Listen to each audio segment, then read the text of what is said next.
Fans de catch, bonsoir à tous. On va faire la petite preview, le petit retour sur la vidéo. Alors vous inquiétez pas, j'ai changé plein de choses. On va pas changer aussi au niveau du nom. Mais aujourd'hui, je vais faire la preview de Hell in a Cell 2019. Je l'ai regardé ce matin, je l'ai terminé en début d'après-midi. Je travaillais pas aujourd'hui, donc c'était une bonne raison de regarder Hell in a Cell. Et mon ressenti à moi, c'est que ça m'a énormément déçu sur plein de choses. On va en parler, ne vous inquiétez pas. Je vais dire ce que je pense. Je m'en fiche le temps de la vidéo. Si ça peut durer un quart d'heure, 20 minutes, je le ferai. Voilà. Ce qui m'a le plus déçu, donc en premier, je croyais que les stages, l'arène allait changer au niveau du décor. Et pas du tout. C'est resté l'ancienne stage de Raw et SmackDown parce que SmackDown est passé sur la Fox. Raw a une nouvelle stage au niveau en forme de skateboard, quoi. Ouais. Tu vois, c'est le premier truc qui m'a un peu déçu. Il y a eu quelque chose c'est ça qui m'a déçu. Ensuite, truc positif, c'est que le match face à Natalya et Lacey Evans a été en pré-show. Alors très très bien, ils ont une rivalité tous les deux, mais c'est un match qui nous intéresse pas. C'est un match qui pourrait se faire à Raw, voilà. De toute façon, c'est un match, c'est un show qui m'a déplu de, je vais pas dire de A à Z parce qu'il y a des choses qui ont été pas mal, mais enfin des morceaux de choses qui ont été pas mal. Mais si tu m'avais mis tous ces matchs-là à Raw, c'était un bon Raw, un très bon Raw. Là, tu mets ce truc-là qui aurait pu être à Raw à LNSL. Et vraiment, ça a été horrible. Ça a été mauvais pour moi. Voilà. Ça a été mauvais. Et je critique pas la WWE. J'aime la WWE depuis des années. Je regarde la WWE depuis 2007.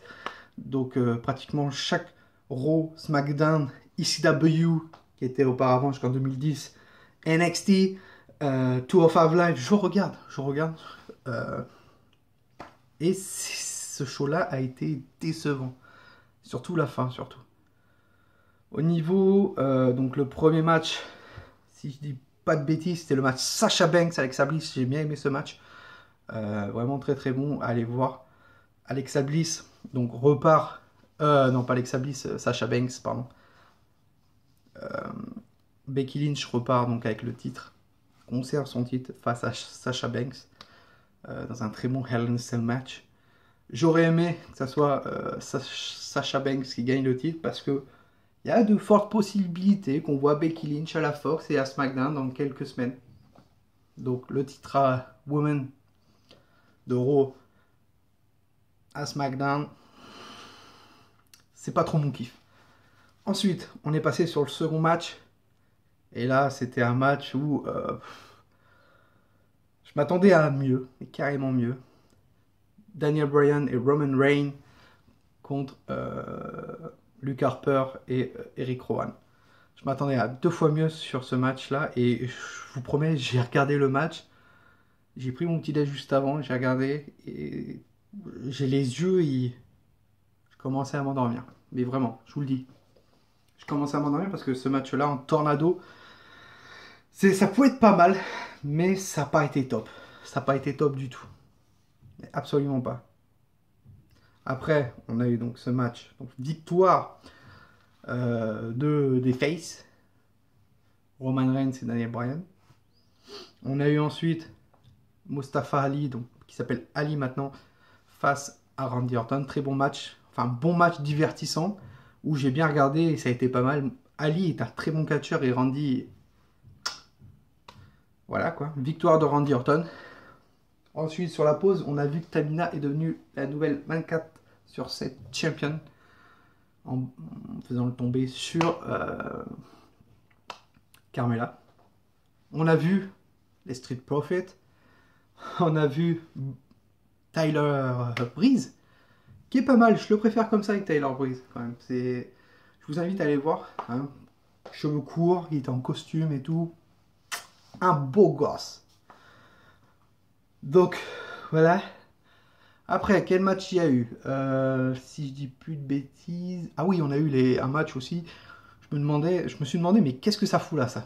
Donc les The OC, The Original Club, avec Jay Styles, le champion des États-Unis, avec The Club, donc les Good Brothers, Luke Gallows et Carl Anderson, face au Viking Rider et un homme mystère. Je m'attendais vraiment à une bonne surprise, et vraiment, je m'attendais genre à un John Morrison, tu vois. Ils avaient dit comme quoi John Morrison reviendrait à la WWE. Je m'attendais à lui, vraiment. Et pas du tout. Non, non, on a eu Braun Strowman à la place. C'est quelqu'un que ce genre de match, tu peux le voir à Raw, ça. Ça m'a. Voilà, victoire des Faces. Strowman et les Viking Raiders, qui a été un bon match, mais c'était un bon. Ça aurait été encore mieux à Raw, tu vois.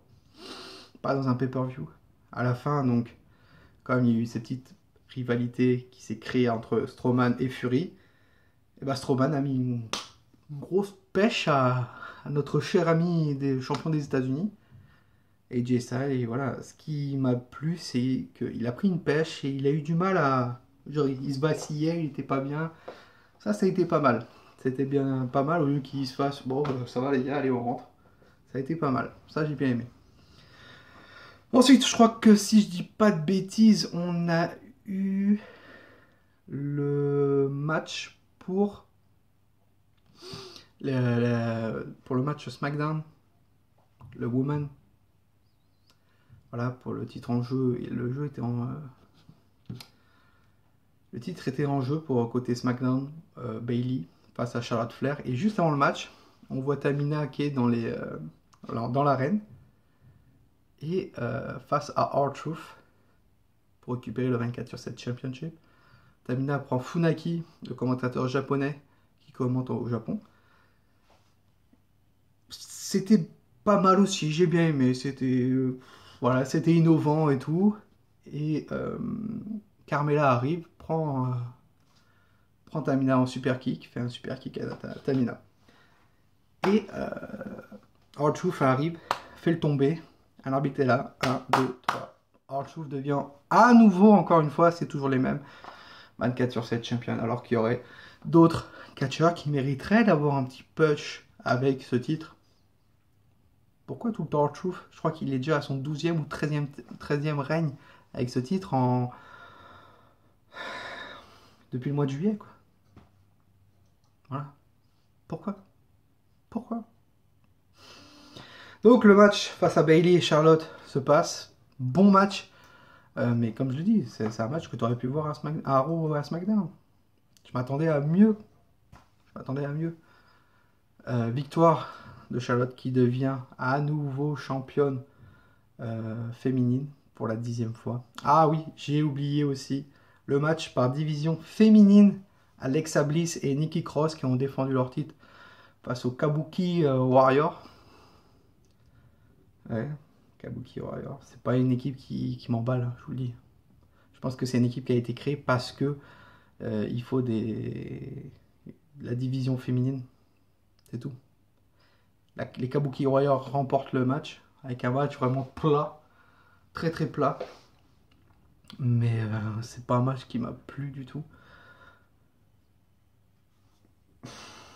Voilà, et ensuite on a eu ce main event où je m'attendais à du lourd. Tu vois, je me suis levé ce matin, je me suis dit, il faut que je regarde Hell in a Cell, ne me spoilez pas, j'ai pas regardé mon portable. Le premier truc que j'ai fait, c'est allumer ma télé, j'ai mis le network et j'ai dit, vous m'embêtez plus. J'ai mis mon portable en mode silence et j'ai regardé Hell in a Cell.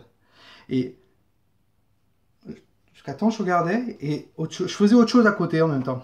J'ai regardé le premier match, le deuxième, j'ai commencé à faire autre chose. Voilà. Et je m'attendais, genre ce matin, je m'attendais, je me dis, ouais, Bray Wyatt, c'est bon, The Fiend, Bray Wyatt est le nouveau champion universel. Et j'ai regardé cette fin, horrible.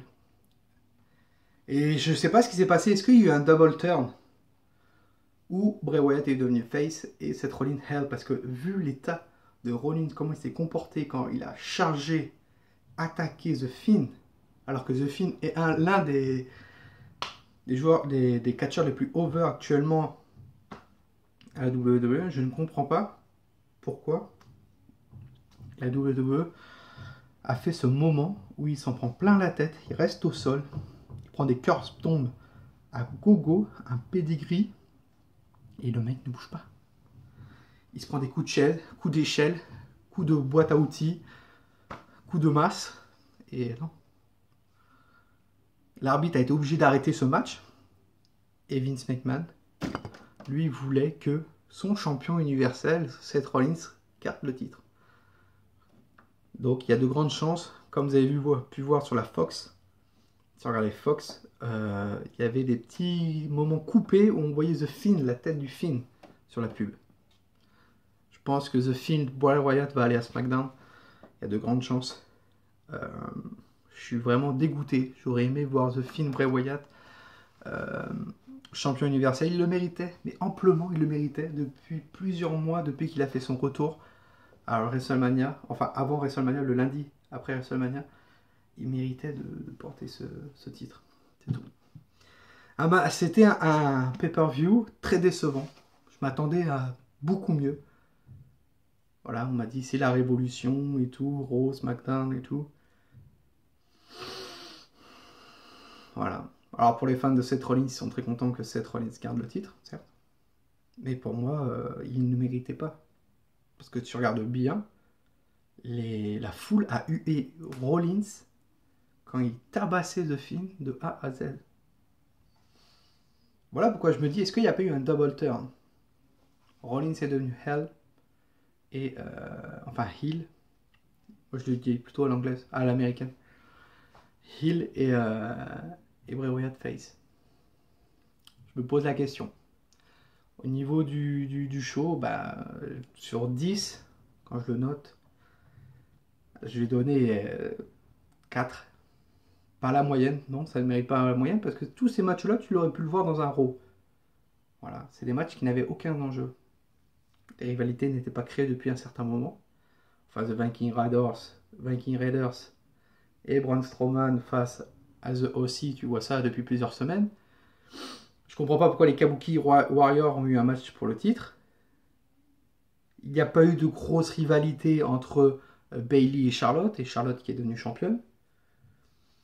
La grosse rivalité qui aurait pu être mise en avant, c'est Rollins et donc The Fiend. Daniel Bryan, Roman Reigns contre Harper et Rowan, où le match Tornado a été dégueulasse. La rivalité entre Mustafa Ali, enfin Ali maintenant, et Randy Orton est arrivée comme un cheveu sur la soupe. Voilà. C'est un show qui m'a vraiment déplu.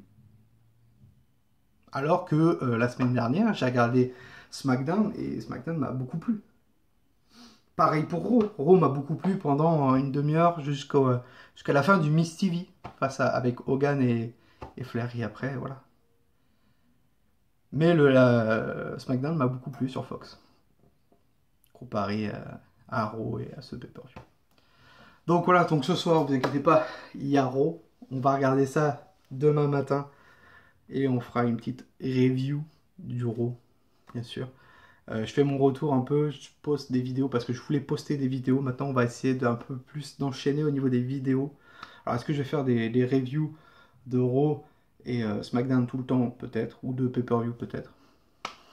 Mais j'ai envie, je suis fan de catch depuis des années, ça va faire 12 ans que je suis fan de catch et j'ai envie d'avoir une chaîne où je parle de catch parce que j'en sais beaucoup. Et je veux encore en découvrir et vous le faire découvrir à ma communauté. Sur ce, mes amis catcheurs et catcheuses, fans de catch, voilà. Nous, on va se retrouver très très vite demain pour la review de Monday Night Raw. Et voilà. Passez une bonne soirée à tous. Et à très bientôt.